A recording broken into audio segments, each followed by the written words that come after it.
For someone who's an introvert and quite a shy introvert, there's always been a performative streak in me. As a little girl, I used to do ballet classes. And I can imagine that. I had my first sort of proper grown-up book was a biography of Anna Pavlova, the great Russian ballet dancer, prima ballerina. It was my favourite book. I read it over and over again. I wanted to be called Rose Bayliss when I grew up and be a ballet dancer. I used to lie in bed in a pirouette position so that if I died in the night, when they pulled back the covers, they'd say, oh, she would have been a great ballerina. Oh, I love that so much. I didn't know this. Do you still do this? I still dance, but I don't sleep like that anymore. Oh, no. I love that so much. Today's episode is such a special one. I'm joined by my dear friend Sharon, someone I've known for 12 years. We first met when I attended a business and personal development training on mindset that she was leading. I was in the audience, totally captivated, and I remember thinking, I need to know this woman. Not long after, we became friends, and since then we've shared so many honest, deep and enlightening conversations about life, growth, authenticity, and all things personal development. Sharon has worn many hats in her life. She's been an actress, a trainer, a voiceover artist, a counsellor, and more recently, a DNA light-up activator, which is a hugely powerful coaching system that reconnects people to their own inner spark, their gut instinct and intuition, to empower them to make choices from within. Sharon is warm, grounded, and one of the wisest and most intuitive people I know. So much so, her nickname in our circle used to be Yoda. In today's episode, we explore the idea of choosing your power, a phrase Sharon offered in place of stepping into your power, and I loved it so much I changed the title of the episode. It just so happens to align beautifully with my brand, The Elevated Life, and the belief that we often have more choice than we realise. I am really looking forward to this episode. Shall we dive in? So, choosing your power. Why did this feel more in alignment than stepping into your power? Great question. And I love great questions.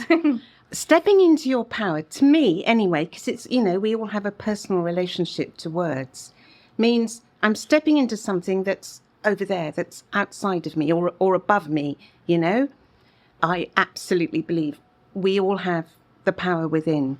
It's that we don't often access it, or we forget that it's there, or we've been trained out of even imagining that we can access it. So choosing, without having to step into anything or move from where I am, just in the moment, choosing to connect with our power, it's not always easy.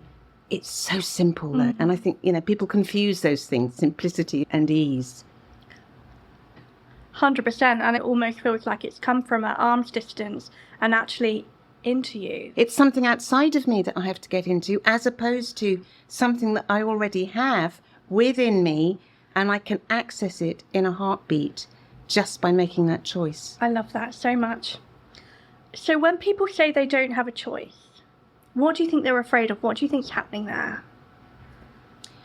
I think they're believing the bollocks. And the bollocks. That's more to that than it seems. It's a lovely little acronym for beliefs often limit life's opportunities, constantly killing success. I love that.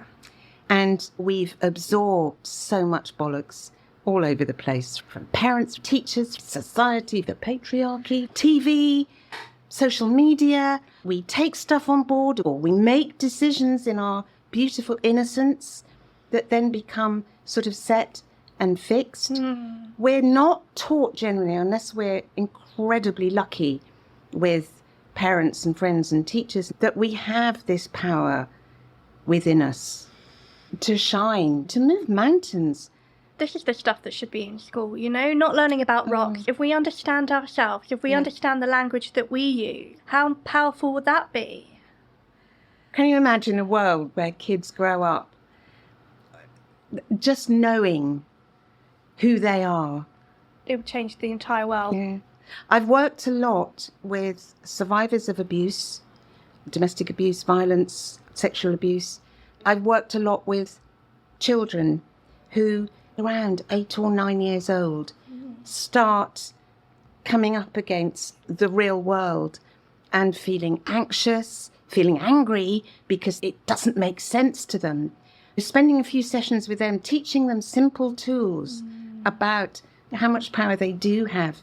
We get a gut feeling, don't we? Yes, absolutely. And our brain can be doing all sorts, but if we check in with that gut feeling, and when children learn to access that and to unhook some of the bollocks that they're being taught, it just makes a huge difference. They can stand up to bullies, they can speak out in class, they can say no to peer pressure, all those kinds of things. I must say, with children, I don't use the bollocks thing, because that did get me into trouble with one parent. I came up with rubbish, which stands for ridiculous, unhelpful beliefs block inspiration, sunshine and happiness. That is brilliant. I love that. I always prefer that to bollocks. I love that. I really love that. It's funny that you mentioned 8 or 9, because I planned to do a podcast with 2 of the girls I nannied years ago, and it was going to be how to dream like a kid, because there's something about kids, again, before they hit this period where they're told you can't do this, and then they sort of like, oh, well, then I have to become a doctor or whatever, but they have these big dreams, and you think it's 8 or 9, which is when they get crushed. They start to get squashed.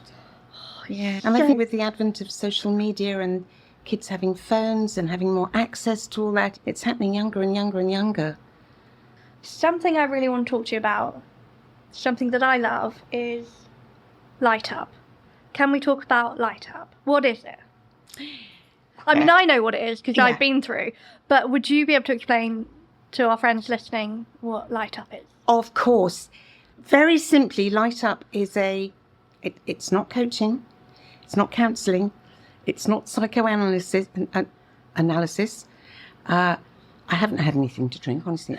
Analysis. Not yet. It's 3 sessions, basically, total of about 6 hours of learning really simple tools, a different way of looking at language as human beings. Everything we think evolves out of our language, and language is incredibly powerful.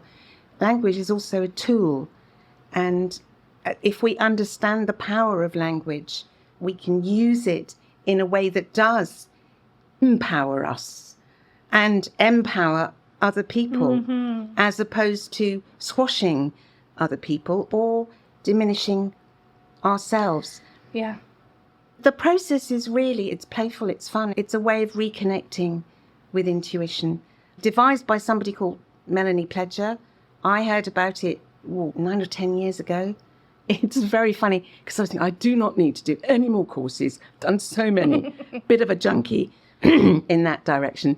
Don't need it anymore. Something inside me, clearly my intuition said, shut up, just do it. And that was it, really. I fell in love with the process. I trained to deliver it myself. I worked very closely with developing workshops, developing a program for children. And I'm director of training for Light Up, so we train we call it activators, because we're activating something that's inherent in everybody. Yeah. This is amazing. I'm just trying to remember, because you mentioned it to me, and I think it might have been 10 years ago, because I was the first person that went through with you, wasn't I? You were. And I remember you being like, I have to take you through it. Yeah. You were so excited. And I was like, absolutely. Anything that you would recommend, I'm in. And I was like, what is it? And you're like, no, just wait, let me do it on you. And I can't sum it up into with words. You, not on you. On you. With you. Do you remember a time without? Yes, I do. I think at that point in my life when I came upon it, I'd been going through a bit of a tough time, menopause, all of that, which sent me completely doolally, had me depressed, doubting myself. Insomnia. Yeah, a lot of that. And really just thinking, well, what else is there in life? Where do I go from here? Who am I? Doubting myself at every level. And it reignited something in me. I know I've always been very good at masking what was going on. People are always surprised when I tell them how low I think my husband knew. Yeah. Because he'd see me, he'd see the tears and all of that. But most people didn't. And I think a lot of people were very surprised. But people could also see the difference. I know when I'd gone through the process myself, I was actually quite astonished, because people who only knew me a little would say to me, stop me and say, wow, you look different, you're shining. And it just made me giggle. And I think there's been a lot of ups and downs. Of course, life keeps happening for all of us. And being able to access these tools and to use them, and I think for me, the power of sharing the tools with other people, it always reminds me, I keep getting so much from the process every single time. It gets deeper, it gets stronger, it gets brighter. Sharon, I remember seeing you when you had just gone through Light Up, and you looked like human form of sunshine. It was like just beaming out of you. You didn't have to talk me into it at all. I was like, I'm in. I want to feel like you. And I remember the day so clearly. It was in your garden. It was really sunny, and this was the first part of it. One of it was to access your light, and it was starting small. Can your light access the garden, and then Warwickshire, and then space? And I remember this came so intuitively to me. On the way home, I poured my heart out. I released so many tears. They just came and came until I got home, and I was like, oh my goodness, I feel like a completely different human being. And the only way, and I've mentioned this to you before, but the only way I can describe it is like a windscreen wiper. I remember you telling me that, and I love it. Imagine a car windscreen. We're born with a completely clear windscreen. Over the years, it gets dirtier and dirtier. The dirt represents people's opinions of us, who we think we should be, our fears, our limiting beliefs. Without knowing it, it builds up until it gets dirtier. You almost can't see. And that's where I was before Light Up. Going through Light Up cleared the windscreen and brought me back for the first time. I had my vision again. It was so clear. Yeah. And it was the first time I think I've ever felt like I was enough. I was trying to find my journal back then, but I haven't found it. I really hope I haven't thrown it away. But I came home and Mum was like, how was it? And I was like, just give me 1 minute. And I went to my diary, and at the front, in big Sharpie, I was like, I am enough. And I signed it. I wanted to remember that moment forever, and I have, because I still feel it. Mamadou was like, what's going on? And I told him, I was like, it's phenomenal. I don't even know if I can explain it. I remember this day, and I think I always will. You bought me a T-shirt, a blue Gap T-shirt that says, I still wear it. I wear it in bed now. I love it, because I'd spent a lifetime not thinking I was enough and covering up. Creating strategies, wearing these masks to hide the fact that everybody thought I was really confident. You did come across as that, but again, almost as women, and now we both know ADHD, that's another podcast. It is. But I think both of us are very good at masking. There were things for me where I thought, you know what, I can't be friends with these people anymore. I can't do this. Life began to shift so quickly. I have kept that vision up until this day. In fact, I think it just gets bigger and bigger and bigger. So I'm just going to pick you up on something there, because you said, I can't be friends. You actually chose. You could be. Yeah. You could carry on pretending. Yeah. But when we really realise real eyes see things, and we have these realizations, it's like, do you know what? I'm not doing that anymore. I'm choosing to honour who I am and not squash myself or try and fit in or not speak my truth or hide and do this fan dance with the world to hide who I am. 100%. I'm just sitting here nodding. And I've said this to you quite a few times. My favourite word used to be gorgeous. Love that word. And the word choose. I love the word choose. Can we talk more about the word choose? It's one of my favourite words too. Choice, a simple choice. Not always an easy one. It's always a simple one in everything that we do. I've taken survivors of all sorts of things through Light Up. Light Up isn't about teaching you anything new that you didn't know already. It's about remembering who we are, what we were born knowing, Yeah. and unlearning some of the bollocks, letting go of some of the bollocks, and seeing people stand in that again. Yeah. When we shift on the inside, it's impossible for that not to ricochet out and the world to start aligning around us differently and people start treating us differently. It's so true. And I remember going through Light Up and people like, what's going on? I don't understand. Why are you so different? What have you done? I think I recommended 15 people to go through Light Up with you, maybe even more. Yeah. And I didn't even have to tell them very much because they were like, I see it in you. I was like, Sharon, how do I explain Light Up? How do you? Because it's such a feeling. And I felt like I didn't need to because it just bursted out of me. They saw it. Powerful stuff, isn't it? It's lovely stuff. And the great thing is there's like a whole toolbox of things that, even people who I know are not going to embark on the whole Light Up journey, I can share little tools with them. I do a lot of work with asylum seekers and refugees, teaching English, but also all the time I'm sharing tools with them. And you can see them shift as a realization settles and they start to shine. And it's... What kind of tools would you give them?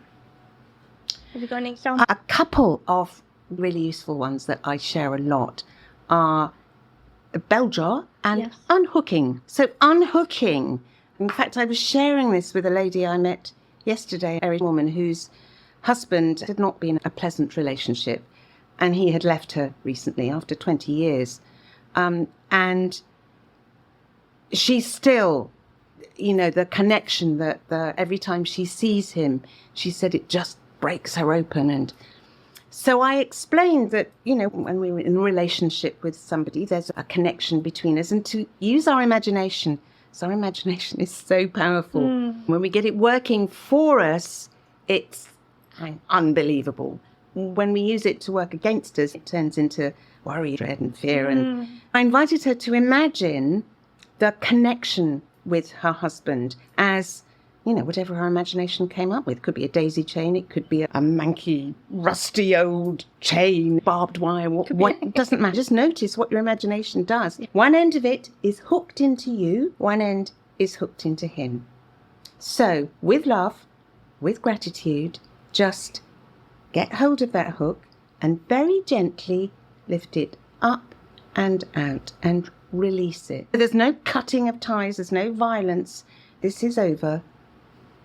I'm releasing this. And I've done this many times. It works. The other thing to remember, that this is now floating free, but it's still hooked into them. So just gently, with love, with gratitude, lift it out from them and release it. It's amazing the difference it makes to people. And I could see her physicality shifted. It was wonderful.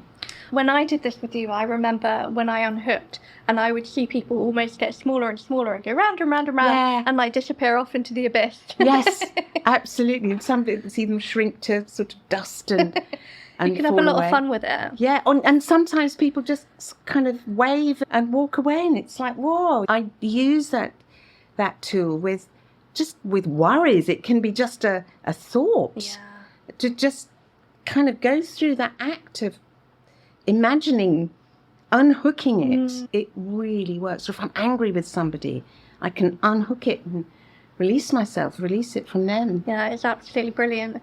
Do you know what? Based on the imagination side of things, and I remember you telling this story, and I loved it so much, and I've remembered it since. So something that you also go through in Light Up is working with words. So obviously the words are very powerful. We've said choose, and I said can't earlier. Yeah. Piggybacking off that, I remember you said close your eyes and imagine. You don't know what I'm going to say, do you? No. Looking at your face. So imagine there's a door and there's a doorknob and you reach out, try to open the door, and no one could. You can't open the door. Yeah.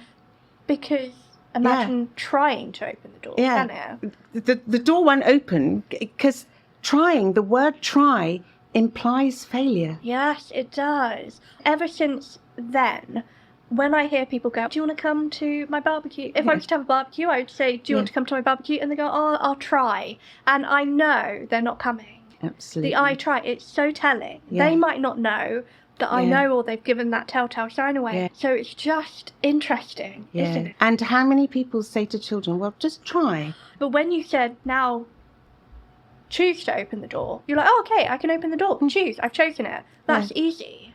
And just by removing the word try, it was a whole light bulb moment in itself. Do your best. I will do my absolute best to be at your barbecue. I'll lay a place for you. I'll put a sausage on for you. But I'll try to come. You kind of know that it's just... Placement for no, isn't it? Yeah. And language is really powerful. And it's so interesting because I worked a lot nannying for 10 years around university and school age. I noticed how the parents were and the words that they used would get just diluted into the children. They would be saying, I can't. And sometimes at the age of 5, saying, I can't. And that's listening to the parents. And then I listen to the people that sort of are like, I can and I will and, I choose to. It trickles down from the family and the people you're spending your time with as you get older with adults, which is why it's so important. Yeah. And the thing about language is it affects the people we're talking to. Yes. It also affects us. So when I say I can't do something, I'm telling myself, and this is our brains are really obedient servants. And it takes on the instruction. I say I can't do this, and the brain goes, no point in even having a go, because I can't do it. I don't have the power. If I shift can't to won't, then guess what? It becomes a choice. Yes. And I can choose not to do it, or I can choose to have a go. Absolutely. For example, if somebody says, I can't ring up strangers on the telephone, can't you? Or is it just I won't? Choose not to. And you can choose not to. You absolutely choose not to. We can say to ourselves, do you know what? I choose to. Other people do it. Why can't I do it? Because I'm telling myself a story I can't. Okay, I'll have a go. 100%. Another of my favourites, I don't know. Oh, I don't know how to do this. I don't know where my keys are. My husband, so often I hear, have you seen the car keys, darling? I don't know when did you last have them? Don't know. What if he did know? He says, I know exactly where they are. Because it's redirecting the brain. I don't know. It's a slammed door. Can't go beyond that. Yes. What if I did know? The brain goes looking and up comes an answer. Yes, I'm going to remember this. This is one that Mama forgets all the time. I'm going to do this with him. We do it all the time. We say, I don't know how to do this. What if I did know? And it's amazing, don't know how to tackle this. What if I did know? Well, I could do this or I could do that. We suddenly start coming up with all these ideas. We become really resourceful as opposed to, I don't know, I can't. I can't remember. Well, what if you could remember? Yes. Do you know what? These words, Sharon, for the last few years, I don't know if you know much about the Big Leap. Gay Hendricks. He talks about the zone of excellence and the zone of genius. I was in the zone of excellence where I was doing things in my business. I thought, yes, I can do this, but I'm not enjoying it. And I was like, if I did know what being in the zone of genius would look like, what would that be? It would be speaking to people on a podcast. It would be doing courses, building a business around my brain and not against the grain. Yeah. And I was like, I could choose to do this. His life almost feels like it's flowing now. Before, I felt like I was running up the river. It was so exhausting. I didn't understand why. Rowing against the stream. Yes. Yeah. Yeah, that running up a river is a funny image. I've got it. It's vivid. Yeah. But do you know what? Life flows much easier now. Yeah. It's going back to stepping into our power or choosing our power. I think when we really kind of grok at a deep level that the brain, our beautiful, incredible brains, are there. Their prime purpose in life is evolutionary, to continue the species, to keep us alive, to keep us safe. Habits become... I've never come across a habit that didn't start as a damn fine idea. But habits over time can become straitjackets. People say, well, it's just a habit. I can't shift that.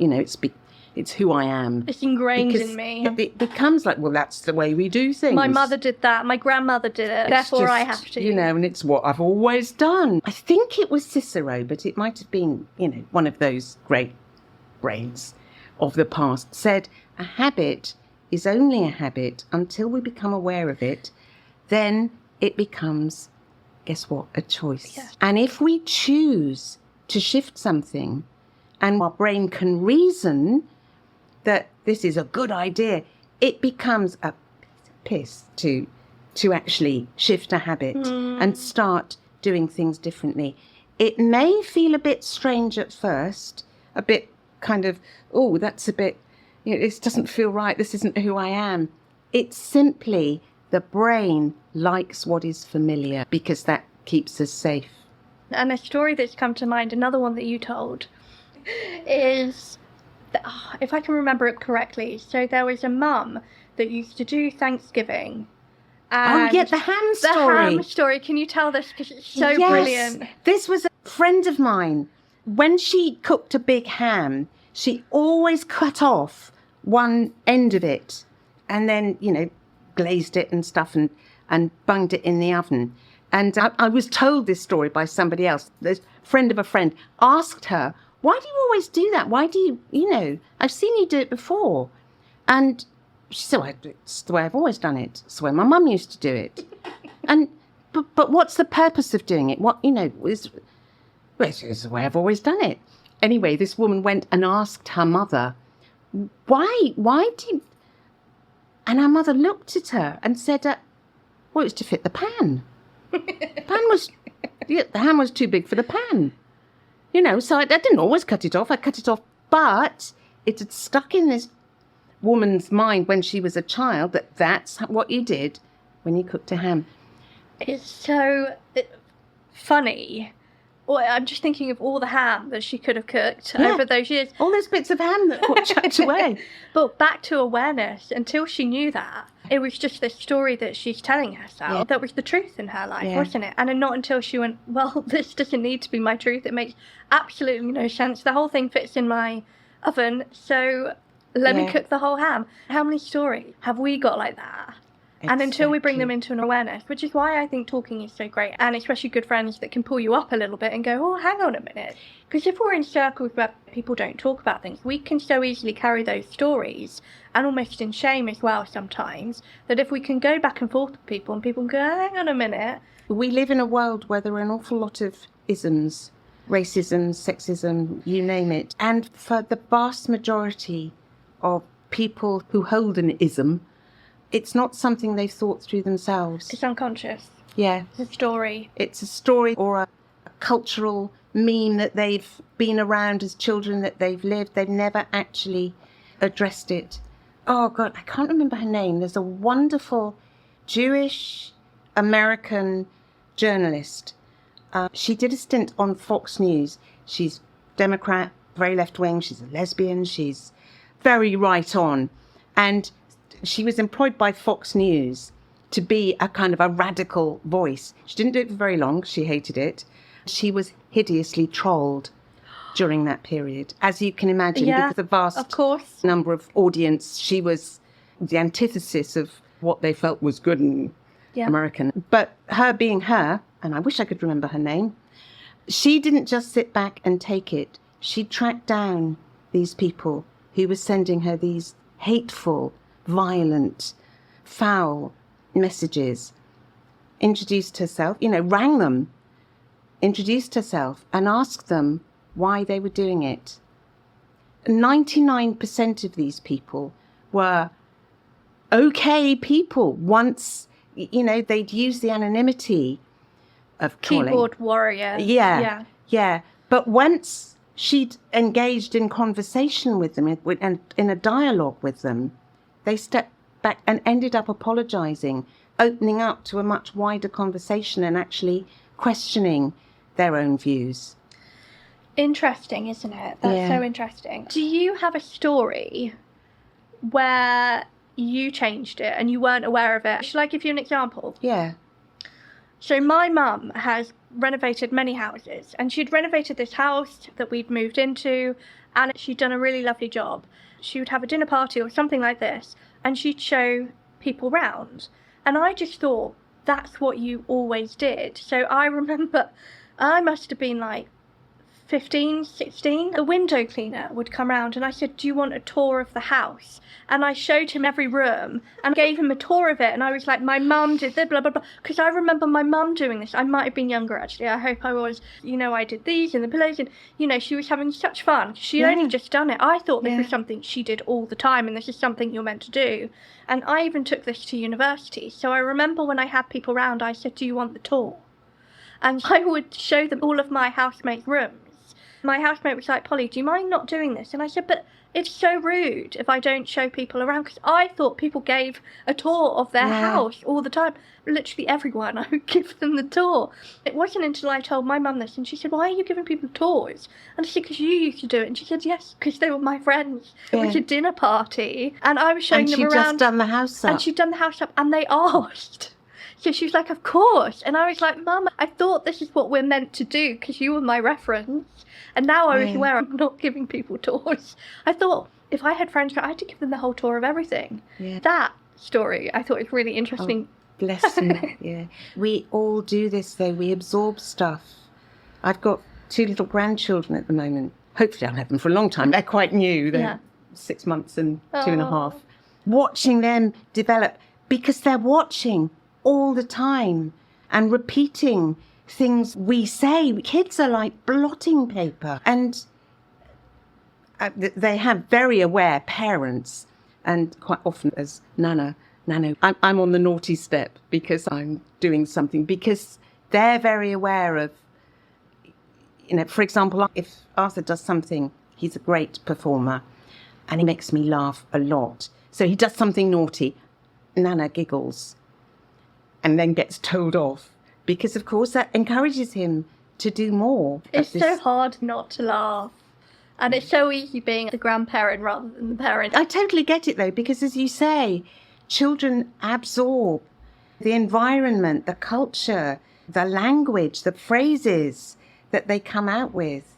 I'm noticing, too, I think, I've noticed this since I became a mother, and mothers will tell you this, that I hear coming out of my mouth things that my mother used to say. It's not coming from my brain, it's coming from the neural pathway. Yeah, absolutely. Even I hear myself say things I swore I would never say that my mother used to say to me. And then I hear these words coming out of my mouth. It's fascinating. I think I'm better than my mother was at saying sorry, though, of noticing. Yeah. Oh, how lucky they are to have you as a grandma. Yeah.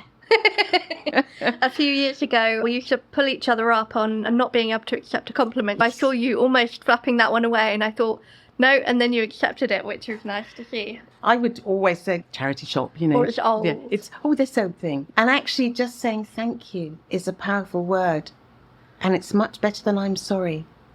And also, just thank you is often the person giving the compliment. That's a gift to you. And it's almost, if someone gave you a gift, a physical gift, you wouldn't hit it out their hands, would you? Exactly. You would say thank you.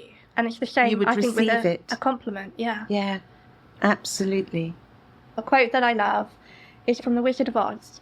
Glenda says to Dorothy, "You've always had the power, my dear. You just had to learn it for yourself." And I remember that doing the rounds 100%. On social media for years, and I always loved seeing it. Yeah. What does an elevated life mean for you? I think it is living my life from the essence of who I am rather than the externals of who I am. Living from my core values. It's a wonderful exercise that Brené Brown explains in one of her books, I can't remember which one it is, about how to hone down on what your core values are. It's an exercise I've shared with lots of people on workshops and things. In her book, there's about 100 different qualities, core values, everything that you can think of. The job is to hone it down. So you go through and pick a dozen really resonate with me. And then gradually hone it down to, if I can only choose 2, what are they? You start off thinking, just picking 12 is difficult. The whole process is fascinating because we have to listen and see what resonates. For me, and I've done this so many times, it always comes down to the same 2. It's kindness and curiosity. They are brilliant ones. Kindness starts with myself. I have been a harsh judge for myself. I punished myself. I've made myself suffer. I've squashed myself, as so many of us do. I've hated on myself, the way I look, bits of my body, things that I've done. Treating myself with kindness, first and foremost, has released me to be kind to other people as well. Always the things that we can't be with in other people are the things that we actually can't be with in ourselves. Oh, that's so true, so bad. And with kindness comes forgiveness and acceptance. Yes. And the curiosity. I love the phrase, get curious, not furious. Oh, I've never heard that. I like that. Jim Rohn, who was a great philosopher in the late 20th century, tells a story about driving to the airport to catch a plane and getting caught in a complete standstill of traffic. You know, that time was passing and he was getting angry, and he was looking around at all the other cars, and there were horns tooting, people furious, chain smoking, and he could feel his stress levels going up. And then he suddenly realised what he was doing to himself, and that it was not making a ha'porth of difference in getting him to that airport. Giving your energy away. On time. Yes. Yeah. How often do we do that? We get frustrated. Yeah. So he chose in that moment not to be furious, to get curious. Not why have I got myself into this situation? Why didn't I leave earlier? But, you know, what's going on with the people around me? Wonder what their story. Choosing peace. Yeah. Oh, I love that. And if I get irritated or annoyed or let down with people, to get curious instead. If something threatens me or I get asked a question that feels invasive by somebody, to get curious about, what are they actually saying here? What's behind this? Mm-hmm. Where's this coming from? And that's just noticing. It's back to the awareness again, isn't it? It's not something you have to do for years before you get it. It's not like becoming a great hockey player. You can literally just choose in that moment. In that moment, And choose your peace. Yeah. I love that. And I think that for me has been a game changer in my life. Coming back to choice again, simple choice, is in any moment, in any situation, it's like, okay, if I choose kindness, if I choose curiosity, how does this occur differently? You know, what can I do coming from kindness and curiosity? Yes. And it has been a game changer for me. Oh, I love this, Sharon. Because forgiveness, peace, all those things flow from them. Yes. Oh, 100%. I think I'm going to have to go through this myself. Yeah. It's glorious. So my next question is, what did an elevated life look like for you as a child? Do you remember having dreams, or do you remember what did the life look like then, and how has it changed now? Houses, money, possessions and things have never really interested me, and certainly as a child I had no concept of an elevated life. I just wanted to have fun and be friends with people. I was a bit of a people pleaser. Making people happy was always a thing for me, sometimes at my own cost. And there was always for someone who's an introvert and quite a shy introvert, there's always been a performative streak in me. As a little girl, I used to do ballet classes. And I can imagine that. I had my first sort of proper grown-up book was a biography of Anna Pavlova, the great Russian ballet dancer, prima ballerina. It was my favourite book. I read it over and over again. I wanted to be called Rose Bayliss when I grew up and be a ballet dancer. I used to lie in bed in a pirouette position so that if I died in the night, when they pulled back the covers, they'd say, oh, she would have been a great ballerina. Oh, I love that so much. I didn't know this. Do you still do this? I still dance, but I don't sleep like that anymore. Oh, No. I love that so much.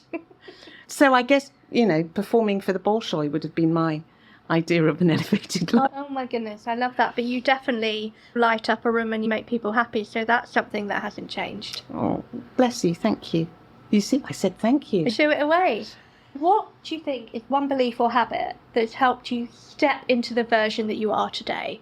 Choosing to connect with my light, Yeah. my intuition, my core, rather than the noisy cacophony of scrambled thoughts and diminishing put-me-downs that go on in my head. Choosing not to listen to all that rubbish or laugh at it. So if the audience could take only one thing away from our conversation today, what do you think it would be? To know in the very core of their being that they have the power to choose, moment by moment, what they focus on, what they give their attention to, what they say to themselves, how they respond to situations. They're not at the mercy of the world happening. Yeah. They are the creator of their own world. Yes. We all are. But we forget that because we're not taught it. Oh, 100%. I mean, that's definitely going to stay with me. So Sharon, if people want to find you and go through Light Up, how do they find you?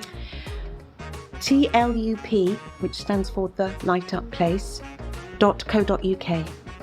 Amazing. I'll also put that in the notes below. Sharon, thank you so much for being here. Not just this conversation, but for the many years of wisdom, laughter and perspective you shared with me. Oh, Polly, you're so welcome. It's been magical. Bless you. Thank you for having me. I've loved it too. I can't believe it's all over. I just know. gone whoosh. We just started, haven't we? I know. I feel like... And if you've enjoyed this episode of the Elevated Life Show, please subscribe. It helps us reach more amazing people like you, and it helps you stay inspired and aligned every single week. See you next time.